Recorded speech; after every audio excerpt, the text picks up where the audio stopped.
andate tutti, grazie davvero. Celebriamo quello che è l'attività di tutti i giorni in questa piccola reclusione dove la polizia penitenziaria con un approccio moderno garantisce sicurezza al paese, offre un'occasione di trovare persone diverse a fine del loro percorso penale. Quali sono i numeri della realtà chiavarese? Quanti detenuti e quanti poliziotti comunque vi operano all'interno? Operano all'interno del carcere di Chiavari 44 unità operative, una lieve carenza di organico rispetto alla pianta organica prevista di 57. Abbiamo detenuti in questo momento 44 persone, molti di loro impiegati in attività lavorative anche esterne.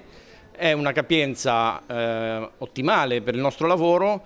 Siamo disponibili a proseguire il nostro lavoro anche in caso dovesse l'amministrazione ritenere questo progetto funzionale e possiamo ancora ricevere eventuali ospiti per anche con loro affrontare un percorso di riabilitazione che non dimentica la sicurezza grazie alla polizia penitenziaria, ma ha ben chiaro quella mission dell'amministrazione. Questa è anche una struttura innovativa anche a livello nazionale, si portano avanti progetti di reinserimento lavorativo e sociale dei detenuti.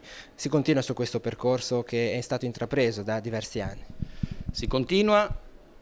Sono percorsi che prevedono un rapporto con il territorio funzionale, un scambio di interessi nell'interesse pubblico.